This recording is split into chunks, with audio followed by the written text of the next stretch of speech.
Welcome to my YouTube channel the concept simplified. आज का हमारा वीडियो है on the topic capital structure and its theories. इस video को स्टार्ट करने से पहले मैं आपको ये रेकमेंड करना चाहूँगी कि अगर आपने अभी तक पार्ट 1 ऑफ कैपिटल स्ट्रक्चर, जिसमें मैंने उसका meaning, concept, components and factors affecting capital structure को डिस्कस किया है, अगर आपने वो वीडियो अभी तक नहीं देखा है तो पहले प्लीज़ उस वीडियो को देखिएगा, उसी के बाद इस वीडियो को देखिएगा ताकि आपको पूरी कॉन्सेप्चुअल अंडरस्टैंडिंग हो जाए इस टॉपिक की। Let's begin our video.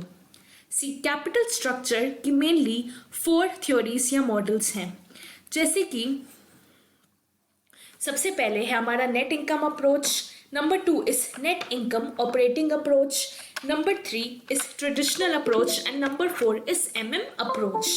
ये चारों अप्रोचेस की अपनी अपनी कुछ असम्पशंस हैं और अपनी अपनी डिटेल्स हैं।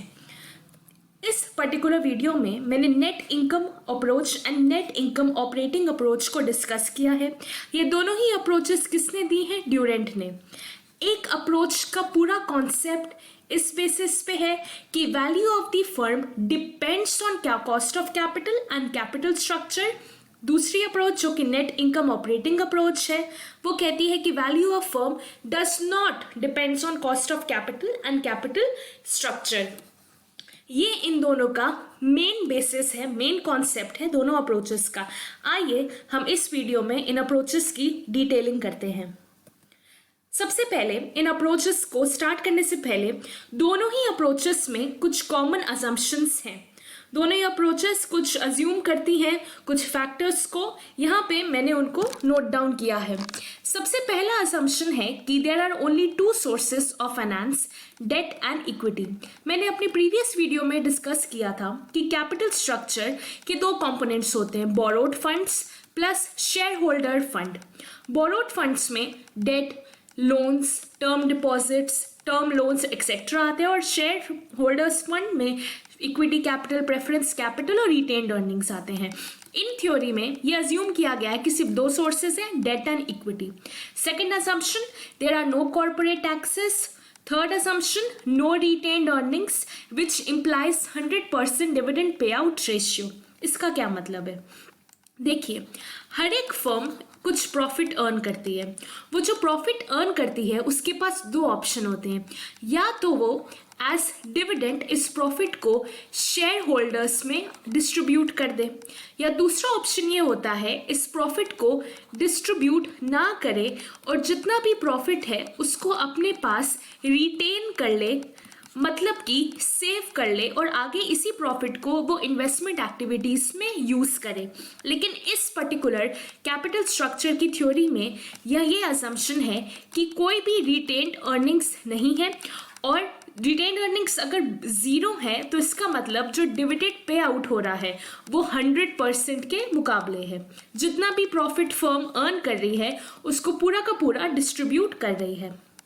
Fourth is operating profit, that is EBIT is given and is not expected to grow. EBIT जो होगा is given, मतलब कि वो fixed value दी जाएगी and that will also not grow with time. See, operating profit basically क्या होता है? Operating profit का formula होता है gross profit minus operating expenses plus depreciation. Operating profit वो प्रॉफिट है जब फर्म अपनी सारी core business function, core business activities में होने वाले जो एक्सपेंसेस हैं उनको निकाल के जो प्रॉफिट बचता है उसको ऑपरेटिंग प्रॉफिट बोलते हैं। ठीक है, इसीलिए ऑपरेटिंग प्रॉफिट में इसको EBIT बोलते हैं। EBIT मतलब earnings before interest and tax, मतलब कि ऑपरेटिंग प्रॉफिट में हमने इंटरेस्ट एंड टैक्स को अभी तक माइनस नहीं किया गया है, इसलिए या तो ऑपरेटिंग प्रॉफिट को दूसरा नाम EBIT भी होता है। Fifth assumption that company has a perpetual life. देखिए, सबसे पहले हमारी अप्रोच है नेट इनकम अप्रोच। किसने दिया था इस अप्रोच को? ड्यूरेंट ने दिया था। According to Durant, he believed that the value of firm depends on cost of capital, which in turn depends on capital structure. ठीक, इसमें लिखा है कि जो वैल्यू ऑफ फर्म है वो डिपेंड करती है कॉस्ट ऑफ कैपिटल में, जो कि आगे डिपेंड करता है कैपिटल स्ट्रक्चर में। इस अप्रोच को समझाने के लिए मैंने कुछ क्वेश्चंस की हेल्प ली है। आइए हम एक एक करके इन क्वेश्चंस को सॉल्व करते जाएं जो हमारा कॉन्सेप्ट बनाएंगे इस अप्रोच के लिए। सबसे पहली चीज कि यहाँ पे जो वैल्यू ऑफ फर्म कह रहे हैं कि वैल्यू ऑफ फर्म है क्या। देखिए, वैल्यू ऑफ फर्म का सिंपल सा मतलब होता है, वैल्यू ऑफ फर्म का मतलब होता है कि रेप्यूटेशन और गुडविल ऑफ फर्म। क्या रेप्यूटेशन है और क्या मतलब बेसिकली इज्जत क्या है फर्म की मार्केट के अंदर, that is value of firm. ठीक, वैल्यू ऑफ फर्म का फॉर्मूला होता है value of firm V is equals to EBIT divided by KO। EBIT is earning before interest and tax and KO is overall cost of capital। अगर आपको किसी भी firm की value पता करनी है तो आपको EBIT को डिवाइड करना होगा KO से, which is overall cost of capital. Next question, ठीक है, हमें पता चल गया कि वैल्यू ऑफ फर्म ये होती है।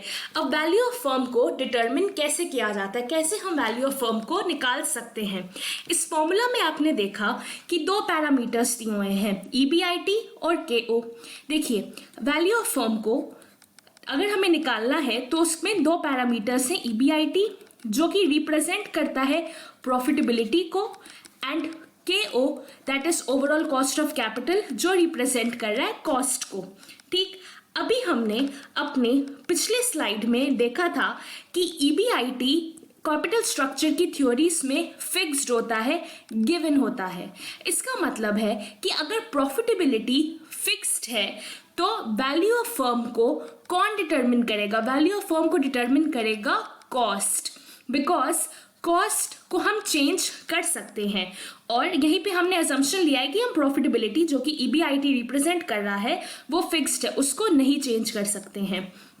ठीक है, इसके बाद नेक्स्ट क्वेश्चन पूछा है कि is there any relation between value of firm and cost of capital. क्या वैल्यू ऑफ फर्म और कॉस्ट ऑफ कैपिटल के बीच में कुछ रिलेशन है।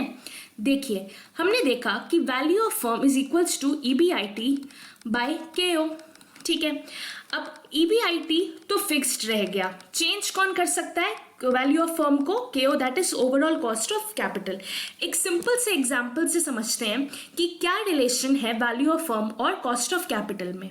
चलिए, मान लेते हैं EBIT is equal to 1 lakh and KO is equals to 20%।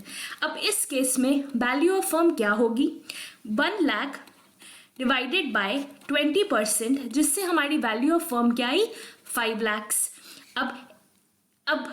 अब दूसरे इलस्ट्रेशन में हम कहते हैं EBIT भी 1 लाख के बराबर है क्योंकि EBIT तो फिक्स्ड है, लेकिन हमने अपने कॉस्ट ऑफ कैपिटल को जो पहले 20% था उसको रिड्यूस करके कर दिया है 10%। अब देखते हैं वैल्यू ऑफ फर्म पे क्या इम्पैक्ट पड़ा है। Value of firm is equals to 1 lakh divided by 10%, जिससे कि आपका वैल्यू ऑफ फर्म कितनी आई, 10 लाख। यहाँ आप देख सकते हैं जैसे ही मैंने कॉस्ट ऑफ कैपिटल जो 20% था, जैसे ही वो 10% हुआ, मतलब जब कॉस्ट ऑफ कैपिटल रिड्यूस हुआ तो हमारी वैल्यू ऑफ फर्म जो कि 5 lakhs थी वो क्या होगी, वैल्यू ऑफ फर्म बढ़ के 5 लाख से होगी 10 लाख रुपीज। ठीक, तो हम कह सकते हैं जी कॉस्ट ऑफ कैपिटल जब रिड्यूस होता है तो जो वैल्यू ऑफ फर्म है वो इंक्रीज होती है। देखिए, ये दोनों ऑपोजिट डायरेक्शन में जा रहे हैं, तो हम कह सकते हैं yes there is an inverse relationship between cost of capital and value of firm। ठीक, यही से हमें दिख रहा है कि जैसा ड्यूरेंट ने कहा था अपनी अप्रोच में that the value of firm depends on cost of capital. यहाँ से इस इलस्ट्रेशन से आपको प्रूव हो गया कि वैल्यू ऑफ फर्म एक इनवर्स रिलेशनशिप रखती है कॉस्ट ऑफ कैपिटल के साथ, therefore it depends upon cost of capital। ये तो हमने यहाँ से प्रूव कर लिया। अब आता है फोर्थ क्वेश्चन में पूछा है कि is there any relationship between value of firm and capital. अब देखिए कि जो आपका कॉस्ट ऑफ कैपिटल है वो बनता है cost of equity plus cost of debt. ये कॉस्ट ऑफ इक्विटी है और ये कॉस्ट ऑफ डेट है। देखिए, क्योंकि आपने अपने कैपिटल स्ट्रक्चर में इस पर्टिकुलर थ्योरी में आपने ये अज्यूम किया था कि सिर्फ इक्विटी और सिर्फ डेट होगा, तो इसीलिए जब आपका equity of debt of capital structure में ले रहे हैं तो उन्हीं की तो कॉस्ट आप उनके ओवरऑल कॉस्ट ऑफ कैपिटल में भी लेंगे। अगर मैं यहाँ पे कैपिटल स्ट्रक्चर में equity, preference capital, retained earnings और डेट लेती तो मेरी जो कॉस्ट ऑफ कैपिटल होती वो cost of equity plus cost of preference shares plus cost of retained earnings plus cost of debt से बनती। इसीलिए लेकिन हमने यहाँ पे इन थ्योरीज में अज्यूम करते हैं कि सिर्फ डेट एंड इक्विटी ली जाएंगी, इसीलिए तो के ओ इज इक्वल्स टू के ई प्लस के डी। ठीक, आपका कॉस्ट ऑफ कैपिटल वो डिपेंड करता है कि आप अपने कैपिटल स्ट्रक्चर में कौन से सोर्स ऑफ फाइनेंस लेते हैं। इसीलिए जो वैल्यू ऑफ कंपनी है वो डिपेंड करती है आपके कॉस्ट ऑफ कैपिटल पे, और कॉस्ट ऑफ कैपिटल किस पे डिपेंड करता है कि आप अपने कैपिटल स्ट्रक्चर में कौन से दो सोर्स ऑफ फाइनेंस लेते हैं। इसीलिए हम कह सकते हैं कि जो हमारी वैल्यू ऑफ कंपनी है वो डिपेंड करती है कॉस्ट ऑफ कैपिटल में, और cost of overall capital depend करता है कि कैपिटल स्ट्रक्चर के अंदर कौन से सोर्सेस लिए गए हैं। इस पर्टिकुलर थ्योरी में हम इक्विटी एंड डेट लेते हैं, इसीलिए हमारी ओवरऑल कॉस्ट ऑफ कैपिटल के ई प्लस के डी के इक्विवेलेंट होती है। नेक्स्ट क्वेश्चन है कि how can cost of capital be reduced. ठीक है, अब हमने पढ़ लिया कि हमारा जो वैल्यू ऑफ फर्म है वो डिपेंड करता है कॉस्ट ऑफ कैपिटल में। जो कॉस्ट ऑफ कैपिटल है वो कैपिटल स्ट्रक्चर में डिपेंड करती है, इसीलिए there is a relationship between value of firm, cost of capital and capital structure. ठीक है, अब जो ये कॉस्ट ऑफ कैपिटल है, हमने देखा कि अगर हमें फर्म की वैल्यू इंक्रीज करनी है तो हमें ये कॉस्ट ऑफ कैपिटल को रिड्यूस करना है। इस कॉस्ट ऑफ कैपिटल को कैसे रिड्यूस करें? देखिए, कॉस्ट ऑफ कैपिटल के ई प्लस के डी है। ठीक है, हमने पिछली वीडियो में डिस्कस किया था कि जो कॉस्ट ऑफ डेट होती है it is cheap as compared to cost of equity. क्यों? पहला रीजन ये कि जो डेट होता है, interest on debt, it is a tax deductible item. आप उसको अपने टैक्स से माइनस कर सकते हैं, जिससे आपकी जो टैक्स लायबिलिटी है वो कम आएगी। दूसरा रीजन, जब आप इंटरेस्ट जो आप रेट देते हो, इंटरेस्ट ऑन डेट आप देते हो, उसका जो परसेंटेज होता है वो लेस होता है than the dividend which is given on equity. तीसरा रीजन, जो फ्लोटेशन कॉस्ट होती है डेट की, that is less than the flotation cost on equity. इन्हीं सब कारण की वजह से जो आपका कॉस्ट ऑफ डेट है it is cheap as compare to the cost of equity. तो अगर किसी भी कंपनी को अपना कॉस्ट ऑफ कैपिटल कम करना है तो उसको अपने कैपिटल स्ट्रक्चर में ज़्यादा से ज़्यादा उसको डेट यूज करना चाहिए। क्यों? क्योंकि जो कॉस्ट ऑफ डेट है वो चीप है एज कंपेयर टू इक्विटी, तो अगर वो ज़्यादा डेट इंक्लूड करेगा तो जो उसकी कॉस्ट ऑफ डेट है वो इक्विटी से तो कम है, तो उसका जो कॉस्ट ऑफ कैपिटल आएगा वो भी रिड्यूस हो जाएगी। यही पूरी कहानी ड्यूरेंट ने अपनी थ्योरी में समझाई है, जो मैंने आपको यहाँ पे क्वेश्चंस के थ्रू समझाई। आइए अब हम पढ़ते हैं ड्यूरेंट ने क्या बोला है। देखिए, according to him, if we increase the proportion of debt in capital structure, the overall cost of capital will reduce because debt is cheaper as compare to equity. उसने कहा अगर आप कैपिटल स्ट्रक्चर में डेट को ज़्यादा use करते हो as compare to equity, तो जो आपका कॉस्ट ऑफ कैपिटल है वो रिड्यूस होगी, क्योंकि जो कॉस्ट ऑफ डेट है it is cheaper as compare to equity. इसी कॉन्सेप्ट की वजह से उसने कहा कि अगर जो डेट का प्रोपोर्शन अगर 100% है कैपिटल स्ट्रक्चर के अंदर, कहने का मतलब है कि अगर कैपिटल स्ट्रक्चर में सिर्फ और सिर्फ डेट यूज हो रहा है तो इसका मतलब है जो कॉस्ट ऑफ कैपिटल है वो मिनिमम हो जाएगी। क्यों? क्योंकि इक्विटी जिसको ये लोग कहते हैं कि इट इज़ एक्सपेंसिव, मतलब एज कम्पेयर टू डेट वो कॉस्ट ऑफ कैपिटल इक्विटी की ज़्यादा होती है, तो कॉस्ट ऑफ कैपिटल जब आप सिर्फ और सिर्फ 100% डेट यूज़ कर रहे हो अपने कैपिटल स्ट्रक्चर में, तो कॉस्ट ऑफ कैपिटल मिनिमम हो जाएगी।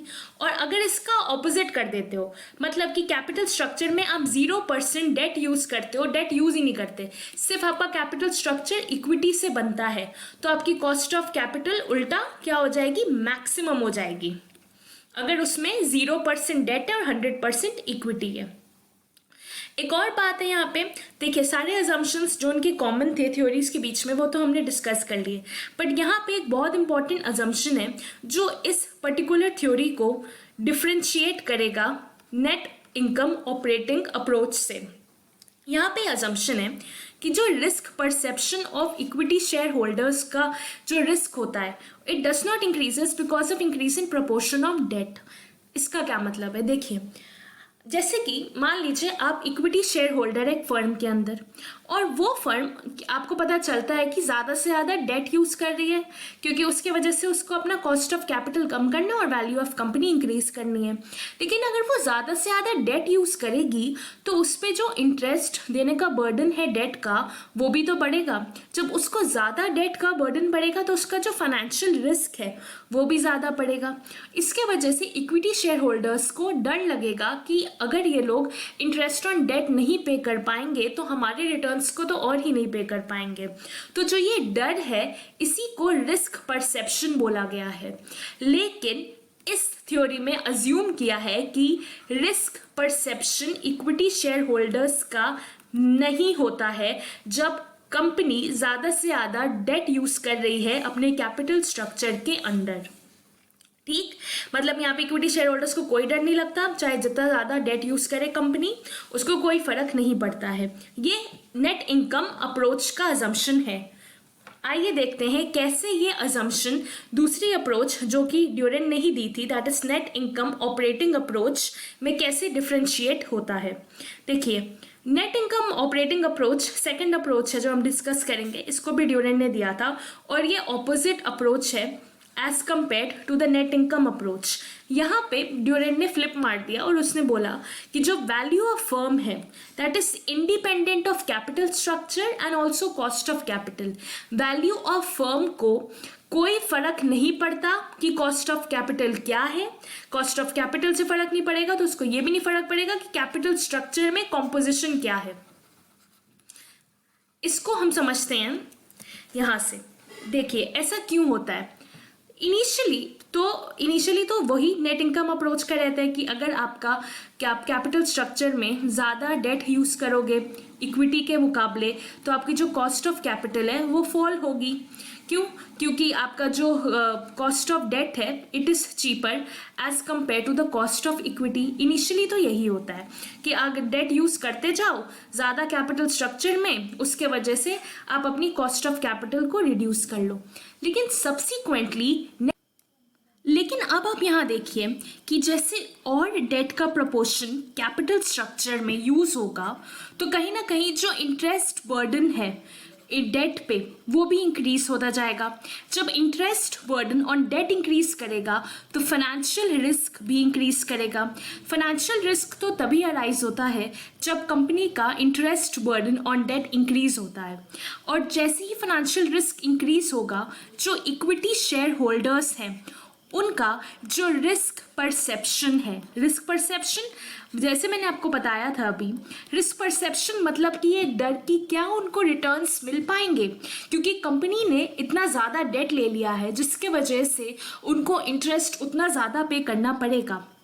जैसे ही इक्विटी शेयर होल्डर्स का रिस्क परसेप्शन इंक्रीज होगा वैसे ही इक्विटी शेयर होल्डर्स स्टार्ट कर देंगे डिमांड करना हायर रिटर्न्स को। वो कहेंगे कि हमें और रिटर्न्स दे दो। क्यों वो रिटर्न्स डिमांड करेंगे ज़्यादा? हम सब ने बिजनेस का एक बहुत सिंपल प्रिंसिपल पढ़ा है, higher is the risk higher will be the return. यहाँ पे जैसे ही फाइनेंशियल रिस्क बढ़ा वैसे ही इक्विटी शेयर होल्डर्स चाहेंगे कि उनको और हायर रिटर्न्स मिले, जिसके वजह से अल्टीमेटली जो कॉस्ट ऑफ इक्विटी है वो बढ़ जाएगी, कॉस्ट ऑफ इक्विटी कैपिटल बढ़ जाएगी, जिसके वजह से आपका cost overall cost of capital भी बढ़ जाएगा, जो कि आपके कॉस्ट ऑफ डेट ने रिड्यूस किया था, बिकॉज कॉस्ट ऑफ डेट को रिगार्ड करते हैं cheaper as compare to equity. वही because of increase in financial risk higher perception of the equity share holders higher return, जिसकी वजह से कॉस्ट ऑफ इक्विटी बढ़ा और cost of overall cost of capital भी आपका बढ़ गया। इससे आपको क्लियर हुआ होगा कि because of the risk perception जो आपका कॉस्ट ऑफ कैपिटल पहले घटा था वही कॉस्ट ऑफ कैपिटल इंक्रीज हो गया, तो कहीं ना कहीं जो वो डिक्रीज हुआ था that has been nullified because of the increase in risk perception, as a result of which आपका जो कॉस्ट ऑफ कैपिटल है वो हो जाएगी कांस्टेंट। आपका फॉर्मूला पता था V is equals to EBIT divided by KO। अगर आपका EBIT कांस्टेंट है और कॉस्ट ऑफ कैपिटल भी कांस्टेंट हो गई तो वैल्यू ऑफ द फर्म पे कॉस्ट ऑफ कैपिटल कोई भी इम्पैक्ट नहीं डालेगा, जिसका मतलब है कि वैल्यू ऑफ द फर्म पे कैपिटल स्ट्रक्चर भी कोई भी इम्पैक्ट नहीं डालेगा। जैसे यहाँ पे मैंने एक फ्लो चार्ट के थ्रू आपको बताया है कि if the proportion of debt, जितना ज़्यादा डेट इंक्रीज होगा कैपिटल स्ट्रक्चर में उतना ज़्यादा इंटरेस्ट पे करना पड़ेगा कंपनी को, जिसकी वजह से फाइनेंशियल रिस्क कंपनी का इंक्रीज होगा। जब फाइनेंशियल रिस्क इंक्रीज होगा तो जो इक्विटी शेयर होल्डर्स हैं उनको जो रिस्क परसेप्शन होगा उनको भी और डर लगेगा कि कंपनी रिटर्न पे करेगी या नहीं, और वो हायर रिटर्न डिमांड करना शुरू कर देंगे।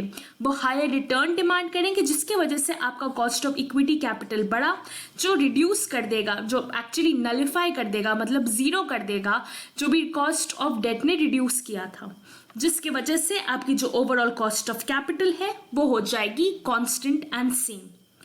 यहाँ पे मैं दो असम्पशंस की बात करूंगी। जो ये असम्पशन है, increase in debt proportion increases the risk perception of share holders, यही अगर आप ध्यान करें पिछली अप्रोच में जो कि net income approach by Durand थी, उसमें अज्यूम किया गया था कि risk perception equity share holders का चेंज नहीं होता, उनको कोई डर नहीं लगता अगर कंपनी ज़्यादा से ज़्यादा डेट यूज़ करती है अपने कैपिटल स्ट्रक्चर में। और यही एक कॉन्ट्रास्टिंग और डिफ्रेंशिएट करता है पॉइंट नेट इनकम अप्रोच को नेट इनकम ऑपरेटिंग अप्रोच को।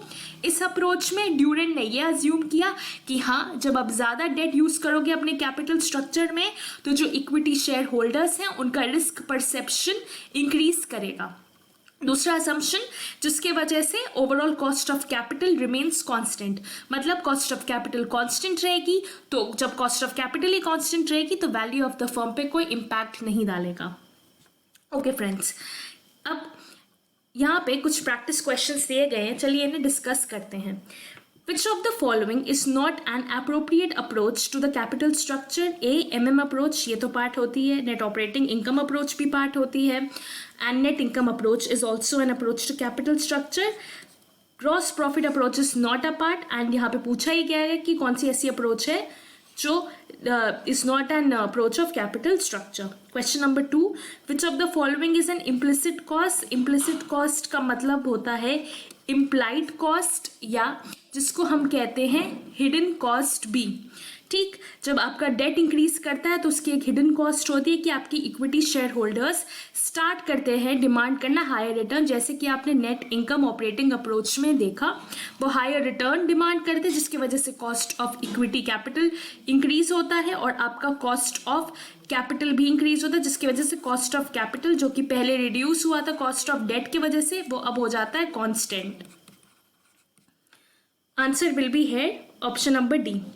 Now, third, the term capital structure involves A, shared capital plus reserves plus long-term debt. Yes. Shared capital plus long and short-term debt. No. Capital structure में कभी भी short term debt नहीं आते हैं। Financial structure में short plus long term funds आते हैं, लेकिन कैपिटल स्ट्रक्चर में ओनली लॉन्ग टर्म फंड्स आते हैं। Option number C, equity and preference capital, नहीं, यहाँ पे डेट या बोरोड फंड्स की बात नहीं करी गई है। D, share capital plus reserves, ये भी नहीं, क्योंकि यहाँ पे भी डेट या बोरोड फंड्स की बात नहीं करी, इसलिए answer will be answer number option number A. Question number 4, which of the following is not true, मतलब कि false, about net income operating approach? A, value of firm does not depend on capital approach, right, true. B, equity shareholders have risk perception and demand higher returns. This is also true. C, absence of tax. True. D, overall cost of capital is not constant. False. यह assumption होता है net income operating approach का कि overall cost of capital is constant. That is why the answer will be option number D. Now, thank you so much for watching the video. अगर आपको video पसंद आया तो please like, share and subscribe and bell icon को click करना ना भूलिएगा, so that you can get notifications on time. And if you have any query, you can ask that in the comment section. And thank you so much for watching, and always remember, never give up. Thank you so much.